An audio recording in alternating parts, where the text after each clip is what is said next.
notre responsabilité, c'est que vous compreniez ce que nous partageons et que vous la pratiquiez. Amen, amen. Et si vous ne mettez pas en pratique tout ce qu'on apprend à l'église, ça n'a aucun sens. Amen, amen. Depuis le mardi, nous sommes à notre camp. Le camp d'équipement et de prière. Et dans ce camp-là, Dieu a disposé une onction pour toi. Dis amen. Et Dieu nous convoque dans un tel camp afin de nous parler. Alléluia. Afin de s'adresser à chacun de nous. Donc, comprends que le Seigneur est en train de parler à ton cœur. Le Seigneur est en train de t'interpeller sur un fait. Gloire à Dieu. Gloire à Dieu. Et le thème, c'est amener les autres à suivre Jésus. Et depuis le mardi, nous avons débuté, où nous avons présenté, nous avons commencé d'abord par une généralité. Ensuite, nous avons dit que l'amour de Dieu se manifeste par l'amour que nous avons pour notre prochain. Dis amen. L'amour que nous avons pour notre prochain vient de l'amour que nous avons pour Dieu. Il ne faut jamais oublier ça. Ça va? Et ensuite, nous avons touché l'obéissance. Et nous avons dit que l'obéissance est liée à l'amour. Et nous avons touché notre passage de Jean 14, 15 qui dit « Si vous m'aimez, gardez mes commandements. » Quels sont les commandements du Seigneur? Matthieu 28, il nous a dit « Allez et faites de toutes les nations des disciples. » Voilà le commandement que nous devons garder. Donc, je te pose la question ce soir. Est-ce que tu as bien gardé le commandement de Dieu? Ou bien, demande à ton voisin, as-tu bien gardé le commandement du Seigneur?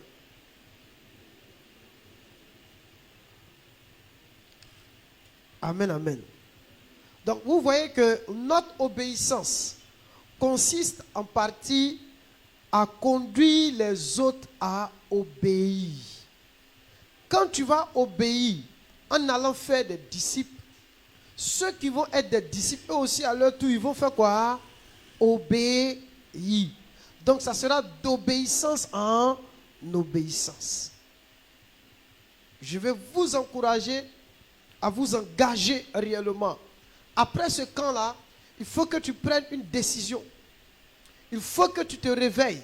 Il faut que tu te dises en toi, Joe, trop c'est trop, il faut que moi je me lève pour pouvoir m'engager, pour pouvoir aussi faire des disciples. Et ça, c'est vraiment important. Amen, amen. Donc, aujourd'hui, nous allons aller de l'avant. Donc, on a dit pourquoi hier, nous allons progresser aujourd'hui. Faire des disciples, en principe, est une tâche élémentaire du christianisme. Pourquoi c'est devenu compliqué aujourd'hui? C'est à cause de la manière dont les gens font église aujourd'hui là. Vous voyez un peu, non? La manière dont on fait église aujourd'hui là, ça rend la tâche encore plus difficile. Parce que nous n'appelons pas les chrétiens à être des disciples pour qu'ils fassent aussi des disciples. Mais nous appelons les gens dehors à venir à l'église et à se servir de Dieu pour atteindre leur objectif et leur but égoïste. Voilà l'église aujourd'hui. Appeler les gens à devenir riches, à devenir prospères, à avoir beaucoup d'argent. Donc cet enseignement-là, ou du moins cette doctrine-là, est ancrée dans l'esprit et dans la mentalité de plusieurs. Au point où, lorsque vous voulez ramener les gens à l'ordre, ça devient un combat spirituel. Et c'est dans cette guerre-là que nous sommes engagés. Il a transformé nos cœurs, nos caractères. Mais quand il va, il nous laisse un commandement, une grande commission. Et tout ce qu'il demande, c'est que nous qui sommes ses disciples, nous soyons engagés activement à pouvoir réaliser cette grande commission. Mais ce n'est pas le cas. Ce n'est pas le cas. Quand vous en parlez, d'autres vous disent, mais mon frère, nous on va quoi? Nous on va travailler comment? On va faire ça comment? Pourquoi? Parce que le caterpillar est déjà passé. Et il a laissé ses traces. Quand je parle du caterpillar qui est passé, qui a laissé ses traces, je parle du faux évangile. Tu n'es pas né dans ce qu'on partage là. Tu n'es pas né dedans. C'est pourquoi les choses sont compliquées. Parce qu'il y a en toi, il y a dans ta tête, il y a dans ton esprit des choses que tu dois laisser. Tu dois te détacher. Tu dois accepter de les laisser tomber. Dont tu es en train de te battre avec. C'est ce qui rend la tâche encore plus difficile. Gloire à Dieu. Gloire à Dieu. Ça rend encore ton sacrifice, ton engagement, ton abnégation pour les choses de Dieu encore plus difficile. Gloire à Dieu. Gloire à Dieu. Amen, amen. Donc, faire des disciples est une tâche élémentaire du christianisme. Alléluia. Si nous ne travaillons pas à faire des disciples, peut-être que nous ne sommes tout simplement pas ses disciples. Jamais oublié ça. Il faut comprendre ce soir que si tu ne travailles pas à faire des disciples, peut-être que tu n'es pas son disciple. Donc, est-ce que tu es son disciple? Prenons ensemble Matthieu chapitre 28, à partir du verset 18 jusqu'au verset 20. Matthieu chapitre 28, à partir du verset 18 à 20. Jésus, s'étant approché, leur parla ainsi. Tout pouvoir m'a été donné dans le ciel et sur la terre. Il dit quoi? Tout pouvoir m'a été donné dans le ciel et sur la terre. Vas-y. Allez. Allez. Faites de toutes les nations des disciples. Les baptisant au nom du Père, du Fils et du Saint-Esprit. Et enseignez-leur à observer tout ce que je vous ai prescrit. Et voici, je suis avec vous tous les jours jusqu'à la fin du monde. Donc, regardez. Hier, on a dit pourquoi faire des disciples. Aujourd'hui, nous allons voir où et comment faire des disciples. Amen, amen. Où et comment faire des disciples.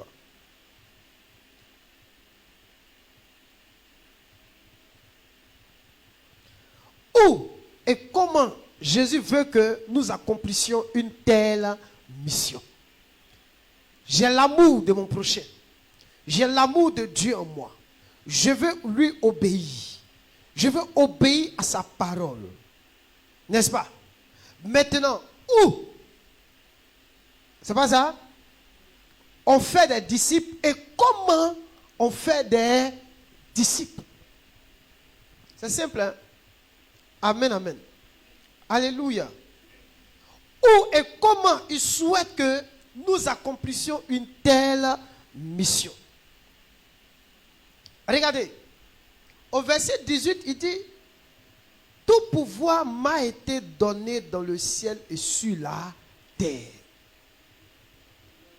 Avant de lancer, d'envoyer, mais de présenter la grande commission, il veut rétablir une vérité. Il veut rétablir un ordre.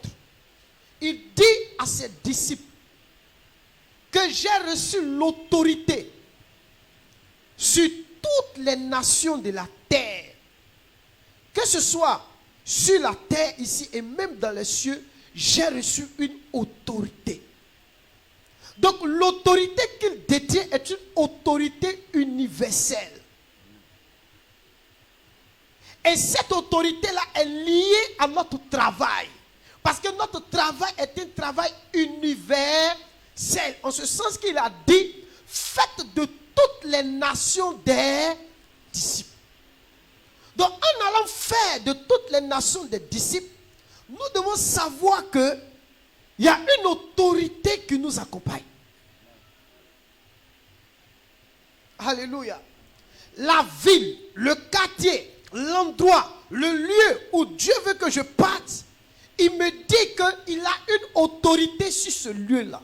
C'est pas merveilleux? Il a une autorité sur les peuples. Il a une autorité sur les langues. Il a une autorité sur les tribus. Il a une autorité sur les nations. Et parce qu'il a une autorité là, il est en train de nous montrer que nous ne devons pas avoir peur. C'est une garantie, une assurance qu'il nous donne. Regardez, Jésus ne peut pas vous envoyer sans assurance. Il dit, tiens, va, je t'envoie parce que il ne faut pas avoir peur. Je te donne d'abord, avant que tu partes là, voilà l'assurance que je te donne. J'ai autorité sur la ville où tu pars. Le quartier où tu pars là, j'ai autorité sur ce quartier là. L'endroit où tu vas là, j'ai autorité. Donc Dieu ne peut pas nous envoyer sans au préalable nous donner une garantie. Alléluia. Où et comment il souhaite que nous accomplissions cette mission? Nous devons faire des disciples. Il a dit quoi? De toutes les nations. Ça c'est où? C'est pas ça? Où faire des disciples? Il dit dans quoi? Faites de toutes les nations des... Voilà, c'est le lieu. Le où ici exprime quoi? Le lieu. C'est un adverbe de quoi? De lieu. Est-ce que ça va? Est-ce que ça peut aller? C'est un adverbe de lieu. Où faire des disciples dans toutes les nations. Selon le verset que nous venons de lire. Maintenant, puisque nous sommes dans notre contexte ici à, comment on appelle ça? À Koumassi, on est ici entre nous. Où faire des disciples. Donc c'est à toi qui parle maintenant, ce soir. Où tu dois faire des disciples. Demande à ton voisin où tu dois faire des disciples. Tu as la réponse. Hein? Alléluia. Amen, amen. Où tu dois faire des disciples. Dans toutes les nations. Maintenant, puisque nous sommes ici dans notre lieu géographique, c'est-à-dire, quand il dit de toutes les nations, il montre le lieu géographique. C'est-à-dire, là où il y a des peuples, là où il y a des hommes, là où il y a des tribus, là où il y a des nations, là où il y a des gens, partout où il y a une vie humaine, c'est en ce lieu-là que nous devons aller faire des disciples. Amen, amen. Maintenant, comme nous ne sommes pas en Amérique, comme nous ne sommes pas en Europe, comme nous ne sommes pas en Asie, et nous sommes où? En Afrique. Donc, nous devons faire de toute l'Afrique des disciples. Maintenant, puisque on n'est pas au Togo, on n'est pas au Ghana, on est où précisément? On est en Côte d'Ivoire. Donc, nous devons faire de toute cette Côte d'Ivoire-là des disciples. N'est-ce pas? Amen, amen. Donc, si on te pose la question, où est-ce que tu dois faire des disciples? Il faut regarder le lieu où tu es arrêté. Il faut regarder le lieu où tu es domicilié, où tu vis. C'est dans ce lieu-là que tu dois faire des disciples. Donc, quand on dit où faire des disciples, il présente le lieu, la position, la situation géographique, là où tu es situé, là où tu es basé.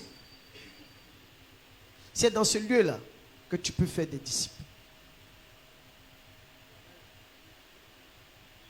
Mais n'oublie pas que le lieu où tu es là, Dieu dit que tout pouvoir, c'est-à-dire il a reçu autorité sur ce lieu-là. Donc il n'y a rien qui doit t'effrayer. Tu ne dois pas avoir peur. Tu ne dois pas craindre les hommes. Tu ne dois pas craindre qui que ce soit. Parce qu'il a reçu l'autorité sur toutes les langues, les tribus et les peuples. Et tu dois faire de tout ce lieu-là des disciples. Pourquoi nous n'arrivons pas à le faire? C'est parce que si nous n'arrivons pas à le faire, c'est parce qu'il n'y a pas de préalable en nous. Le préalable, c'est quoi? Est-ce que nous aimons Dieu? Est-ce que ce que nous sommes en train de faire, nous le faisons par amour ou nous le faisons par obligation? Gloire à Dieu. Gloire à Dieu. Frère, Dieu n'a pas appelé un pasteur à rendre les chrétiens prospères. Il a raté sa vocation sur la terre. Dieu n'a pas appelé un pasteur à renverser des autels. Ça n'existe pas dans la Bible.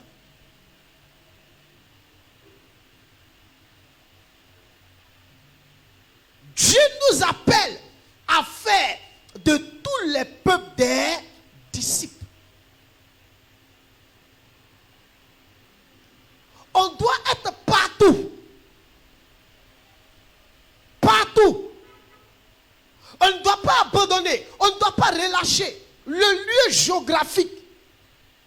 Quand il dit allez faire de tout, il ne parle pas des choses spirituelles. Il parle de lieu géographique.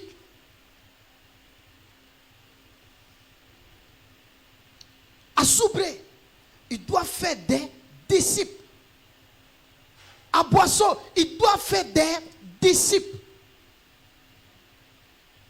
À Yamsokro, des disciples. Boaké, des disciples.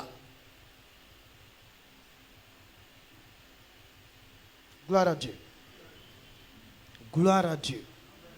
Frère, c'est le commandement que Dieu te donne. Parce que c'est vers les hommes qui t'envoient. Alléluia. C'est vers qui t'envoie? C'est vers les hommes. Et les hommes, ils sont où? Ils sont partout. Mais là où tu te trouves, où s'il y a des hommes, c'est vers eux que Dieu t'envoie. Tu dis pas amen? Amen, amen. Amen, amen. Prenons ensemble Actes chapitre 26.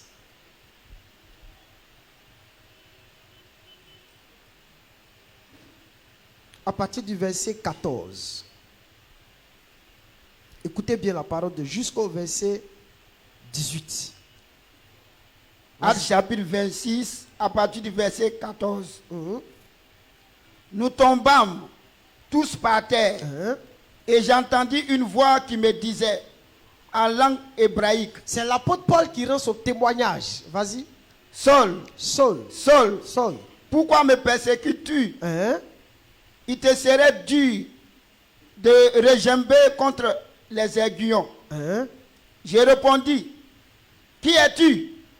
Qui es-tu, Seigneur? Et le Seigneur dit, je suis Jésus que tu persécutes. Il dit, je suis qui? Jésus que tu persécutes. Quand vous lisez là, qui Paul persécutait? C'était les chrétiens, non? Donc ça veut dire, persécuter les disciples, c'est persécuter qui? Il dit, je suis Jésus que tu persécutes. Parce que Jésus se voit à travers les disciples. Il se voit à travers les disciples. Il ne se voit pas à travers ceux qui viennent à l'église, ils finissent de prier, ils sont chez eux, ils s'asseyent à la maison, ils boivent 2 bières et puis ils dorment tout et tout. Le matin, ils se lèvent, ils viennent à l'église, ils finissent, ils boivent 3 vins et puis ils disent, le Seigneur est béni. Alléluia. Jésus se voit à travers les disciples. Il dit, je suis Jésus que tu persécutes. Vas-y. Mais lève-toi et tiens-toi sur tes pieds, car je te suis apparu pour t'établir ministre et témoin des choses que tu as vues. Il dit, je te suis apparu pour t'établir ministre et témoin des choses que tu as vues. Et de celles pour lesquelles je t'apparaîtrai. Et de celles pour lesquelles je t'apparaîtrai. Regardez au verset 17, vas-y. Je t'ai choisi du milieu de ce peuple. C'est-à-dire, Dieu l'a choisi du milieu de ce peuple. Et du milieu des païens. Hein? Vers qui je t'envoie. Regarde. Oh my God. Voici quelqu'un qui est au milieu de vous. Et Dieu lui dit, je te choisis du milieu de ce peuple et des païens. Ce peuple, c'est qui? C'est les juifs et les païens. Je te choisis de leur milieu vers qui je t'envoie. Donc Dieu vous a choisi comme des disciples afin qu'il puisse vous envoyer en retour vers du milieu du peuple dans lequel il vous a choisi. S'il t'a choisi au milieu des agneaux, c'est pour que tu retournes vers ce peuple pour leur apporter la bonne nouvelle. Alléluia. S'il t'a choisi du milieu qu'on appelle des abeilles, c'est pour que tu partes vers ce peuple pour leur parler. Alléluia. Alléluia. Par exemple, Dieu a choisi, comment on appelle ça, mon fils Brice Touré, du milieu des Tabanans. Vers qui je t'envoie.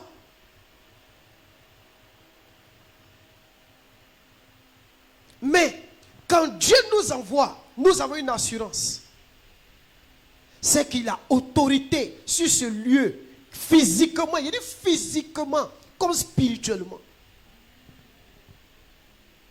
Peu importe tout l'arsenal que le diable va déployer, Jésus a repris l'autorité de la terre et l'autorité dans le ciel. J'étais choisi du milieu du peuple. C'est pas ça? Et des païens vers qui je t'envoie. Donc quand Dieu nous choisit, c'est pour faire de nous des disciples, après pour nous envoyer vers eux. Voilà tout le travail que Dieu veut que nous abattons pour lui. Donc où? C'est dans différents endroits. Dans différents endroits où Dieu nous envoie. Gloire à Dieu. Gloire à Dieu. C'est dans ces différents endroits-là que Dieu t'envoie. Hier, tu étais une prostituée, il t'enlève du milieu des prostituées pour t'envoyer vers elle.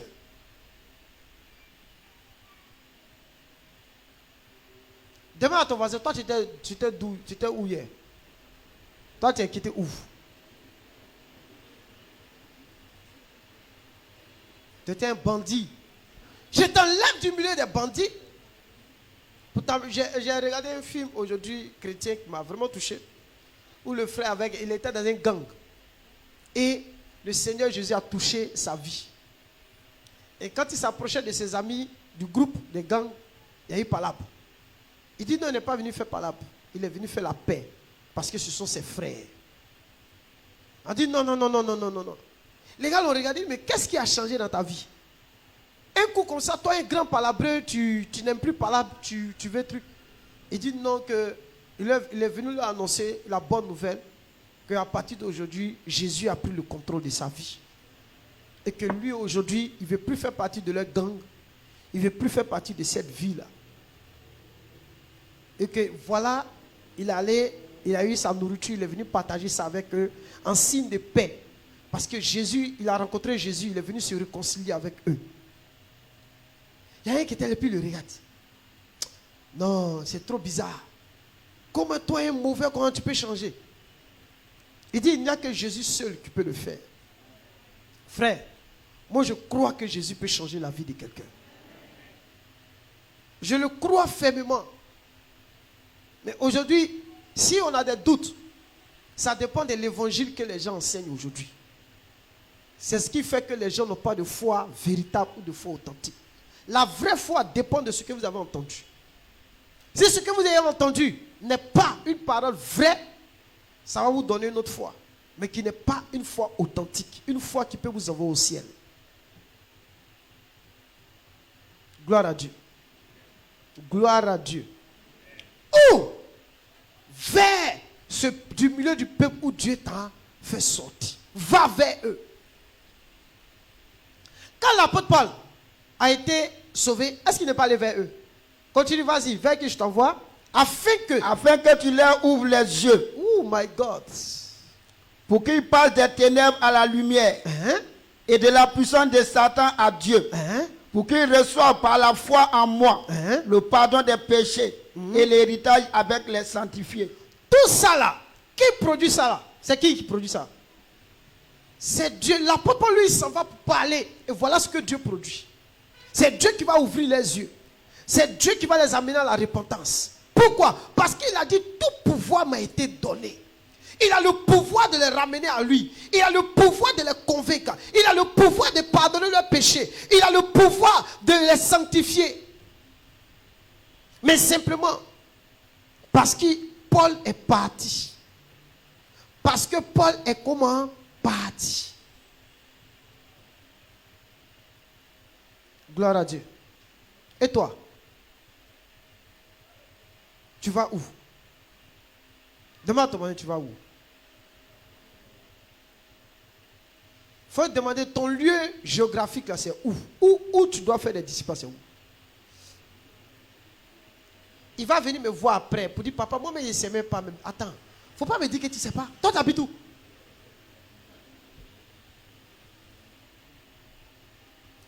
Ah. Non, papa, moi, mais je ne sais même pas. Je ne sais pas.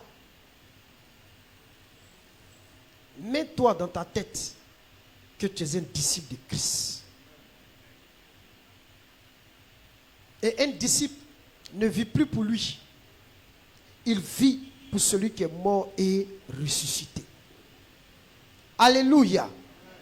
Alléluia. Depuis que tu as dit, tu as décidé de donner ta vie à Jésus, dis-moi, où est-ce que tu es déjà parti? Vers quel peuple Dieu t'a déjà envoyé?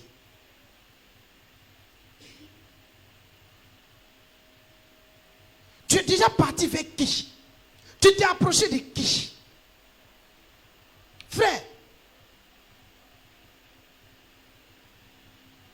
il est temps d'organiser des choses chez toi à la maison pour inviter des frères à manger. C'est une manière pour toi de leur partager l'évangile. Organise. Appelle, prends des rendez-vous. C'est pas merveilleux?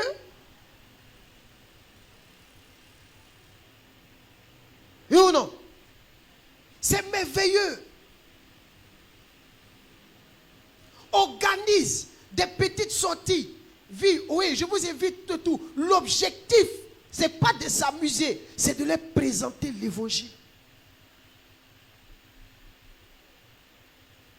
Ça me fait mal aujourd'hui que les églises évangéliques font sortir détente à la plage. Il faut sortir détente pour aller s'amuser. Non, on veut décompresser. Qui t'a dit qu'on est disciple à ça? On décompresse. Ta vie est vouée à Christ.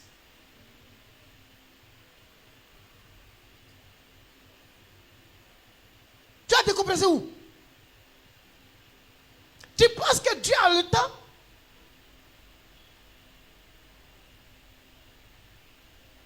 Gloire à Dieu. Dieu n'a pas le temps.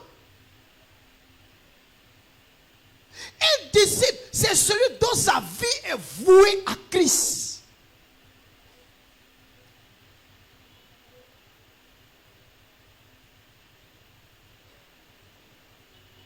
Organise des sorties.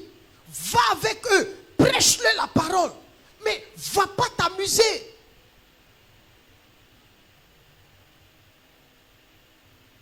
Et un ami, il allait faire sortie détente à la plage et toute son église. Et puis ils sont en maillot de bain là-bas.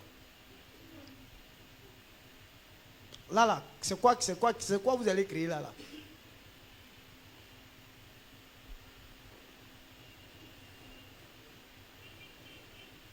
C'est que Christ est venu faire mourir. Nous sommes venus faire revivre ça à nouveau. Et les sœurs n'ont pas honte. Vous les voyez courir ici la plage, bâtard. Ah!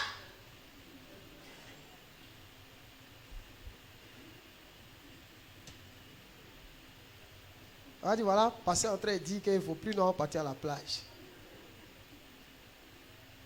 C'était pas un péché, hein. Faut aller. Ça ne t'empêche pas, vas-y. Mais fais gaffe à tes yeux. Va admirer la création de Dieu. Quand je lève les yeux, quand je regarde les montagnes, regarde les vallées, regarde la mer, tu es. Il y a un pasteur qui prêchait ça au Burkina. Et puis les gens chantent. Il a demandé, vous avez déjà vu mer au Burkina? Vous n'avez pas vu la mer? Vous dites, quand je regarde les mers. Toi, tu as déjà vu mer? C'est parce que David a vu la mer qu'il a dit, quand je regarde les mers. Alléluia. Alléluia. Je suis en train de vous encourager à organiser des séances de rencontres. Gloire à Dieu. Des séances de rencontres pour dire, ah frère, je t'invite chez moi, on va manger. Ou bien je t'invite quelque part, on va se retrouver un peu. Puis, arrivé là-bas net, tu as déjà tout préparé en prière, tu as préparé ta Bible, tout, papa. 2-3 mouvements. En même temps, tu as gagné ton élément. Il y a un de mes fils qui est pasteur. Comment on l'a gagné? On a prié, mon collègue et moi, ensemble, pour le frère, parce qu'on ne partait pas au frère. On a prié jusqu'à... Puis on est sorti. Quand on est sorti, lui il est assis, c'est moi aussi assis là. Puis le frère au milieu. Bombarde le vieux, bombarde le frère jusqu'à... Le frère dit non, lui va donner sa vie à Jésus. Voilà comment le frère aussi s'est donné à Jésus. Et aujourd'hui, le pasteur. Alléluia. Alléluia. Frère, il y a des choses que nous pouvons faire pour présenter l'évangile. Tu as besoin, le lieu où faire des disciples, partout où tu es, où Dieu t'a placé, là, c'est là-bas. Gloire à Dieu. Ça peut aller? Qui va mettre ça en pratique? Que Dieu vous bénisse. C'est tout. Allez-y, organisez des rendez-vous, venez, asseyez-vous, parlez, échangez, présentez l'évangile. Vous avez acheté une Bible, même, mettez ça à côté. Quand vous finissez avec lui, ah voilà une Bible, mais souviens-toi de ce que je t'ai fait. Faites ce travail, c'est le travail, c'est votre appel, Église. C'est l'appel de l'Église locale. Amen, amen. Que Dieu te bénisse. Donc on a dit où? C'est où?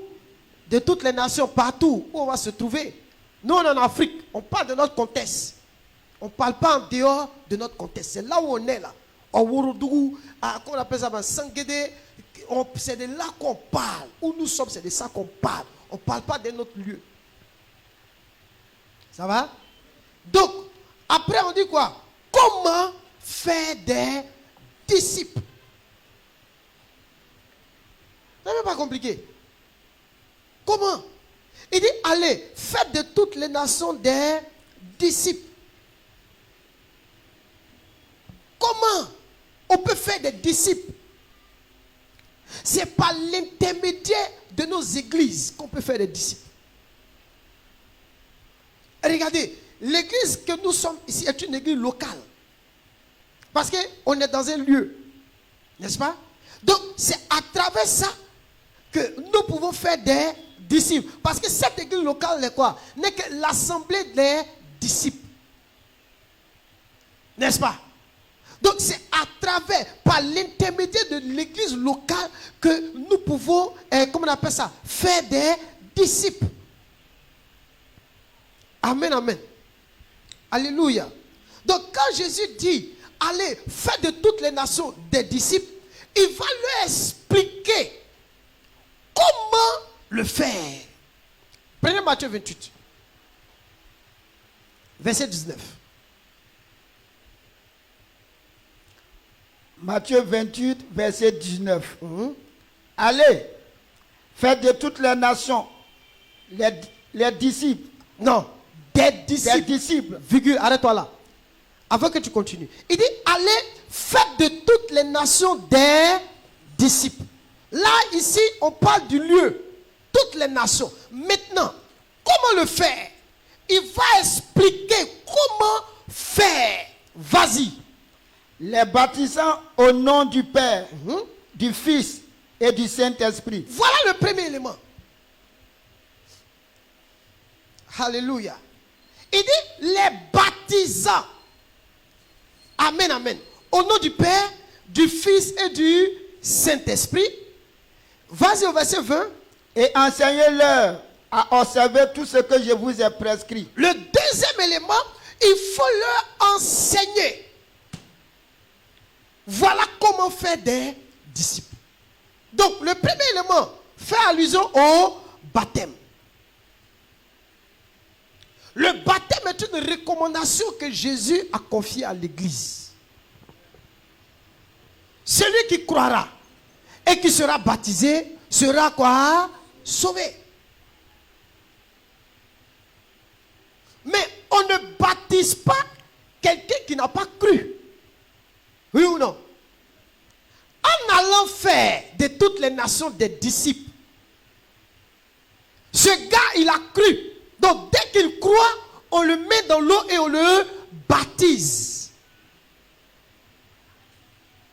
Et quand il est baptisé, il va jusqu'à avoir accès à la Sainte Seine. Donc, il y a quelque chose qui se passe ici. Il y a deux choses sacrées qui se produisent. Le baptême et la Sainte Seine. Alléluia. Alléluia. Donc quand vous allez, comment faire des disciples? Vous allez pour leur partager la parole. Dès qu'ils acceptent, ils croient, ils ont besoin de passer au baptême.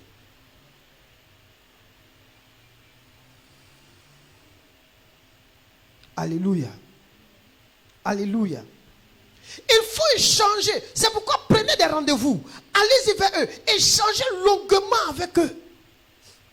Exposez-les la voix du Seigneur avec exactitude. Quand ils vont comprendre ça et qu'ils vont accepter de se repentir, vous le faites passer par les eaux du baptême.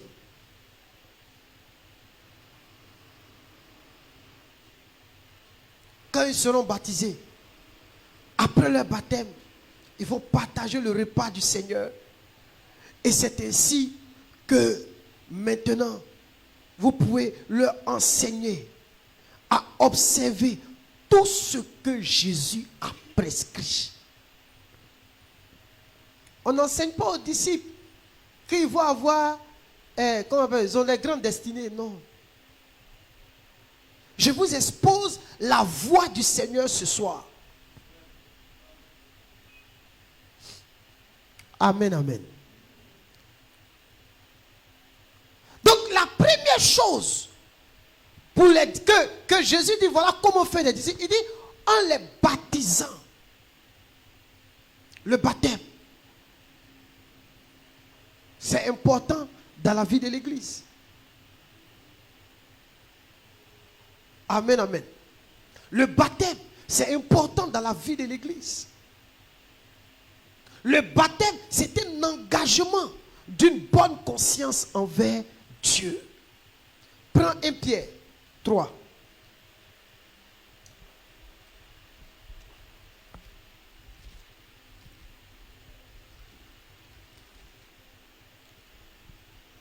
1 Pierre 3, Attends.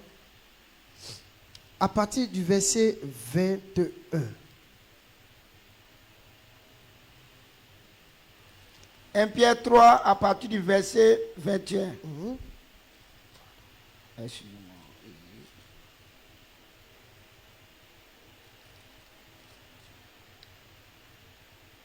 1 Pierre 3, verset 21. C'est dans 2 Pierre. Hein? 1 Pierre 3 à partir du verset 21. Vas-y. Cette eau Hein? était une figure du baptême, Hein? qui n'est pas la purification des souillures du corps, Hein? mais l'engagement d'une bonne conscience envers Dieu. Donc, il dit, le baptême est un engagement d'une bonne conscience envers qui? Dieu. Vas-y. Et qui maintenant vous sauve, vous aussi, par la résurrection de Jésus-Christ. Et qui maintenant vous sauve, vous aussi, par la résurrection de Jésus. Donc, il y a deux définitions qui apparaissent là. Le baptême est un engagement d'une bonne conscience envers Dieu. Le baptême aussi, c'est quoi? C'est notre résurrection avec Christ. C'est-à-dire que quand on te met dans les eaux du baptême, mourir et ressusciter avec Christ. Donc, lorsque nous parlons du baptême aux frères, nous sommes en train de lui dire que c'est l'expression de son engagement. C'est l'expression de sa foi. Donc le baptême aussi est l'expression de notre foi envers Dieu. C'est le pas de foi que tu poses.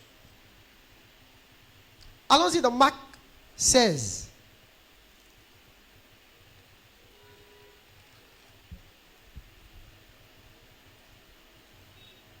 Marc 16.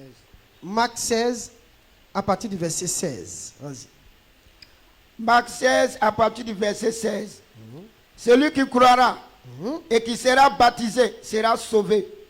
Mais celui qui ne croira pas sera condamné. Amen.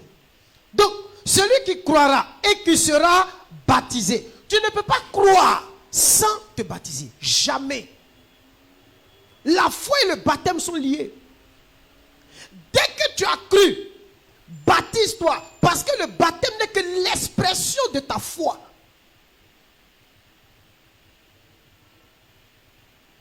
Mais il est à l'église, non, lui, il a été réfléchi. Lui, tu n'as jamais cru. Tu n'as jamais cru. Tu n'es pas encore fait baptiser. Non, lui, il a été réfléchi parce que baptême, non, on ne joue pas et ça. Bon. Si toi, tu t'es fait, toi, tu fais qu'au milieu de nous, il faut quitter là. Et il faut quitter au milieu de nous, on n'a pas besoin de toi.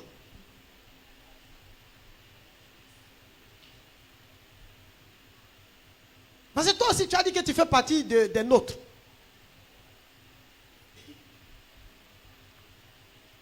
Gloire à Dieu. Donc le baptême, c'est l'expression de ta foi. Quand tu dis je crois en Jésus, je crois en Dieu, cette croyance-là, personne ne la voit. Mais le baptême est la manifestation de ce qu'on ne voit pas. C'est la manifestation de ta foi en Dieu. Quand tu te baptises, tu es en train de dire au monde, tu es en train de dire à ton passé qu'aujourd'hui c'est terminé, que tu acceptes de vivre une vie nouvelle, tu acceptes de t'engager avec Christ. Le baptême, ce n'est pas la purification des souillures du corps, mais c'est un engagement d'une bonne conscience envers Dieu. Donc quand tu vas pour aller faire des disciples, il ne faut pas oublier de leur parler du baptême. S'ils croient. Vous voyez un peu? S'il dit il veut croire, ah, je veux marcher. Mais si tu veux marcher, il faut être prêt à te faire baptiser aussi. Quand il a cru et qu'il accepte de se faire baptiser, prends-le, envoie-le dans les eaux du baptême. N'appelle pas l'apôtre. Pour dire apôtre, ah, j'ai gagné quelqu'un ici, il faut venir te baptiser la personne. Mets-le dans les eaux et baptise-le.